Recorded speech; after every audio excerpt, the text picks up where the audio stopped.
Bedroom में जाते ही उसको उसके तेवर वो आग बबूला हो गया, क्योंकि बेड पर नीरज ग्रोवर जो पड़े थे। यह देखकर वो तुरंत टूट पड़ा नीरज पर, उसे पीटने लगा, मारने लगा कि 2008 में वो भयावह घटना घटी मारिया के जीवन में, जिसने उसकी जिंदगी को जहन्नुम तो बनाया ही, साथ ही साथ उसके पूरे करियर को बर्बाद कर दिया। नीरज ग्रोवर नाम के एक युवक से मुलाकात हो। एक मारिया का बॉयफ्रेंड था कि सुबह सुबह मारिया के घर का डोरबेल बजा। एक बार बजा, मारिया हड़बड़ा कर उठी, फिर दोबारा बजा। लगातार डोरबेल बजते देख मारिया आनन फानन में आकर फ्लैट का दरवाजा खोल दी, और जैसे ही खोली सामने जोरेम खड़ा था। जोरेम की आंखों में गुस्सा था। जोरेम को देखते ही उसके पांव तले जमीन खसक गई।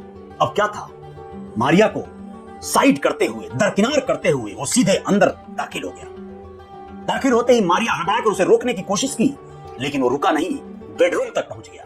फिल्म इंडस्ट्री हो चाहे बॉलीवुड का कोई भी हिस्सा हो, भोजपुरी की फिल्म इंडस्ट्री हो, कन्नड़ फिल्म इंडस्ट्री हो, साउथ सिनेमा की इंडस्ट्री हो, कोई भी इंडस्ट्री हो, लेकिन इंडस्ट्री में काम करने की एक ऐसी ललक, एक ऐसी चाहत कई बार कुछ युवक युवतियों में देखी जाती है कि हीरो हीरोइन बनने के लिए लोग न जाने क्या क्या कर जाते हैं।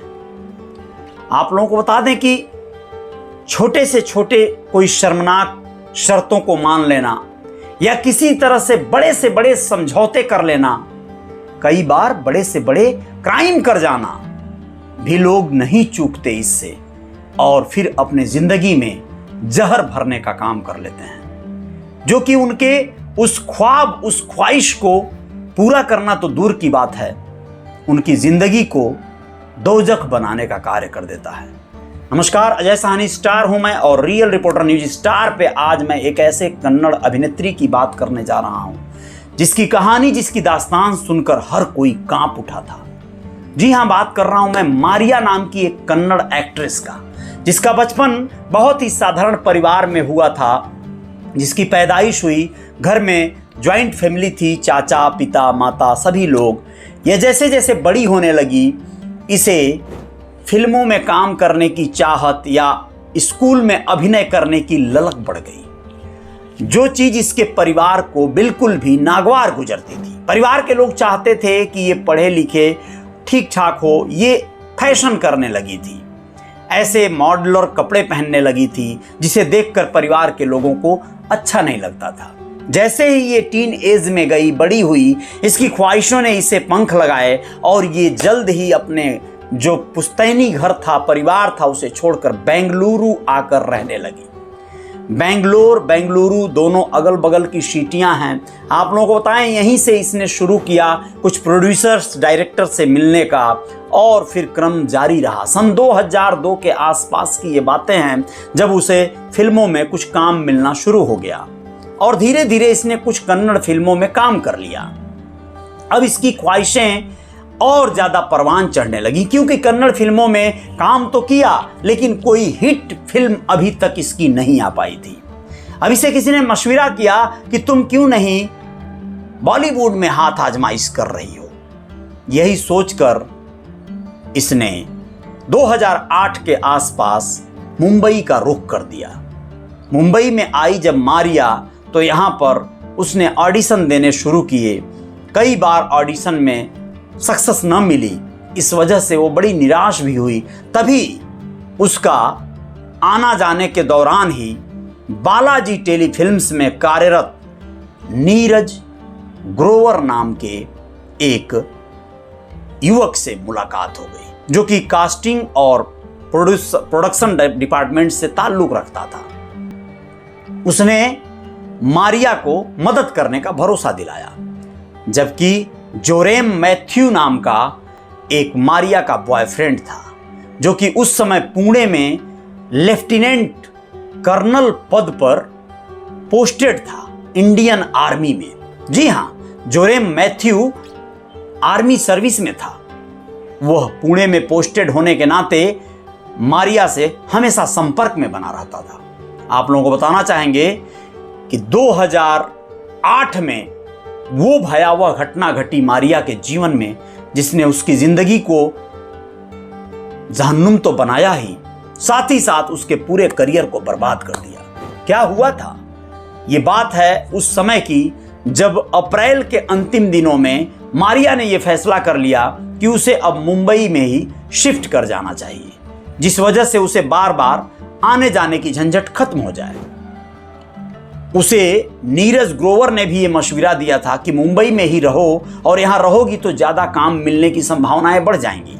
तुम्हारा जो एक्सेंट है, जो बोलने का जो शैली है, वो थोड़ा कन्नड़ वाला है, इसलिए टोन मैच नहीं कर रहा है बॉलीवुड वाले, इसलिए ऑडिशन में फेल कर रहे हैं। जब यहाँ रहोगी, यहाँ की दोस्तों की संगत में, बोलचाल में रहोगी तो थोड़ा सा तुम्हारा जुबान बदल जाएगा। अब ये सिर्फ मारिया को पाने की ललक थी या सचमुच में काम दिलाने की चाहत थी, नीरज ग्रोवर यहीं पर फेल होता है। और वो खेल में एक नया ट्विस्ट आता है। मारिया मुंबई शिफ्ट जब करती है तो नीरज उसे लगभग महीनों के लिए या एक कुछ दिनों के लिए अपने ही फ्लैट में जगह दे देता है। मारिया उसके साथ लिव इन में रहने लगती है। दोस्तों, आप लोगों को बताएं, ऐसा सिर्फ मारिया के साथ नहीं हुआ है। यहां न जाने कितनी मारिया मुंबई में हीरोइन बनने के लिए आती हैं, हर हाल में, हर दिन, हर हफ्ते, हर महीने, और उनको इसी तरह के कॉम्प्रोमाइजेस करने पड़ते हैं। जी हां, आपको बताएं कि मारिया नीरज ग्रोवर के साथ उसके घर में रहने लगी और उसके दोस्तों से भी उसकी दोस्ती हो गई। वो अक्सर नीरज पर शक भी करती थी और पूछती थी उसके दोस्तों से कि क्या नीरज सच में मुझे काम दिलाएगा या फिर मुझे गोली दे रहा है। उसके दोस्त कहते थे नहीं, वो चाहता तो है तुम्हें काम दिलाना, बस लगे रहो। ये सिलसिला चलता रहा। फाइनली मैथ्यू, जोरेम मैथ्यू जो उसका बॉयफ्रेंड था, वो रोज उससे बात करता था और वो उसको बताती थी नीरज के बारे में कि नीरज उसको यूं तो चाहता है, एक तरफा प्यार करता है, लेकिन मैं उसको नहीं चाहती हूं, मैं तो अपने काम से उससे कांटेक्ट में हूं। जोरेम मैथ्यू से अक्सर उसको लेके अनबन हुआ करती थी, लेकिन मारिया हीरोइन बनने की ऐसी कशिश पाले हुई थी, ऐसी ललक में थी कि उसे कुछ सूझ नहीं रहा था। अंत में जोरेम मैथ्यू ने कहा कि तुम अलग फ्लैट लेकर रहो बॉम्बे में।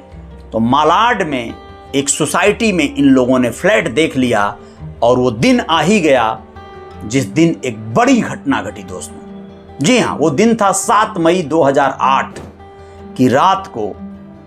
नीरज ग्रोवर अपने दोस्तों से यह कहकर घर से निकला कि मैं जा रहा हूं मारिया का फ्लैट शिफ्ट कराने। वो किराए का एक फ्लैट ले चुकी है। नीरज ग्रोवर गया तो फ्लैट शिफ्ट कराने मारिया का, लेकिन फिर लौटकर कभी नहीं आया। क्या हुआ, इस बात को बताते हैं, आप लोग समझिएगा। जी हां, नीरज ग्रोवर 7 मई 2008 की रात को मारिया के साथ था। उसी समय मारिया से उसके बॉयफ्रेंड जोरेम मैथ्यू से फोन पर बात हो रही थी और पीछे से नीरज की आवाज उसने सुन लिया और वो बौखला गया, मारिया पर भड़क उठा, बोला कि वहां पर नीरज है क्या। मारिया ने कहा हां, शिफ्टिंग कराने के लिए आया था, अभी डिनर के बाद चला जाएगा। जोरेम के दिमाग में, दिल में ये बात घर कर गई। उसे लगा दाल में कुछ काला है और वो रात की ही फ्लाइट लेकर पुणे से मुंबई आ गया। जी हां दोस्तों, आप लोगों को बता दें, बॉम्बे से मुंबई ज्यादा दूर नहीं है, मात्र 150 से 200 किलोमीटर के अंदर का डिस्टेंस है। लेकिन चूंकि वो सर्विस में था, उसके पास व्यवस्था थी, वो ऐसा किया। सुबह सुबह अर्ली मॉर्निंग यानी 8 मई 2008 की सुबह सुबह मारिया के घर का डोरबेल बजा। एक बार बजा, मारिया हड़बड़ाकर उठी, फिर दोबारा बजा। लगातार डोरबेल बजते देख मारिया आनन फानन में आकर फ्लैट का दरवाजा खोल दी और जैसे ही खोली, सामने जोरेम खड़ा था। जोरेम की आंखों में गुस्सा था। जोरेम को देखते ही उसके पांव तले जमीन खसक गई। अब क्या था, मारिया को साइड करते हुए, दरकिनार करते हुए वो सीधे अंदर दाखिल हो गया। दाखिल होते ही मारिया हड़बड़ाकर उसे रोकने की कोशिश की, लेकिन वो रुका नहीं, बेडरूम तक पहुंच गया। बेडरूम में जाते ही उसको, उसके तेवर, वो आग बबूला हो गया, क्योंकि बेड पर नीरज ग्रोवर जो पड़े थे। यह देखकर वह तुरंत टूट पड़ा नीरज पर, उसे पीटने लगा, मारने लगा। और सिर्फ मार पीट ही नहीं किया, किचन में जाकर सब्जी काटने वाली चाकू लेकर कई वार ताबड़तोड़ नीरज के ऊपर कर दिया। मारिया देखती ही रह गई, दंग रह गई, अवाक रह गई। शोर सुनकर उसने स्वयं ही दरवाजा बंद कर लिया था अपने फ्लैट का, लेकिन नीरज को तब तक वो वार किया जब तक कि वो मर नहीं गया। खून से लथपथ पूरा बेड, पूरा बेडरूम, फिर मारिया ने ही अपने हाथों से वो सारे शौपे और खून, बेडशीट सब कुछ साफ किया। नीरज अब इस दुनिया को छोड़ चुका था। अब यहीं पर बात नहीं रुकी दोस्तों। जोरेम मैथ्यू ने मारिया को, चूंकि वो चाहता था, उसके साथ उसकी एंगेजमेंट होने वाली थी। मारिया के साथ उसका वो रिलेशन था कि उसको उसने नहीं मारा, बल्कि उस लाश के सामने ही कई बार उसने मारिया के साथ शारीरिक संबंध बनाए और फिर नहा धोकर ये दोनों मॉल गए। वहां से बड़े बड़े थैलियां खरीद कर लाए और एक नहीं, दो नहीं, बल्कि लाश के पूरे 300 टुकड़े किए दोनों मिलकर और उन बैग्स में भरकर जंगलों की ओर लेकर चले गए। आप लोगों को बताना जरूरी समझते हैं कि रास्ते में इन लोगों ने पेट्रोल भी खरीदा और फिर शव को ले जाकर जंगल में जलाया। खाड़ी है, जी हां, मलाड में सीधे एकदम किनारे पकड़े हुए अंधेरी तक बहुत विचित्र खाड़ियां हैं। उन खाड़ियों में लाकर जलाया और फिर जोरेम मैथ्यू तुरंत निकल गया पुणे। यह बात हमेशा एक पहेली बनकर रह जाती अगर एक मामूली सी मिस्टेक मारिया न कर दी होती। जब ये लोग शव को जलाने ले जा रहे थे, उस समय नीरज ग्रोवर की मोबाइल को मारिया ने अपनी जींस की पैंट की जेब में रखा हुआ था और दोस्तों और परिजनों ने नीरज को ढूंढना शुरू कर दिया था। मारिया से उसके दोस्तों ने पूछा था तो उसने एक बहाना बनाया था कि नीरज रात को लगभग 1-1:30 बजे के दरमियान चला गया था मेरे घर से और वो मोबाइल छूट गई थी, ऐसा बताया था। क्यों बताया था ऐसा? उसके पीछे का कारण यह था कि जब वो जींस से ये देखने के लिए कि किसका फोन है मोबाइल निकाल रही थी तो गलती से बटन दब गया था और मोबाइल रिसीव हो गया था। यही रिसीव करना शक की सबसे पहली बुनियाद बन गया जब नीरज ग्रोवर के घर वाले कानपुर से आकर उसे ढूंढना शुरू कर दिए, उसके गुमशुदगी का रिपोर्ट दर्ज करवा दिए, तो पुलिस ने कॉल्स डिटेल्स निकालनी शुरू की, जांच पड़ताल शुरू की अपने एंगल से।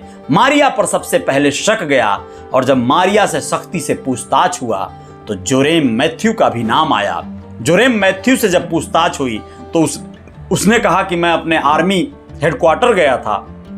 हेडक्वार्टर पे पुलिस वाले नहीं गए पता करने, लेकिन मारिया ने ही सारा इकबाले जुर्म कर लिया।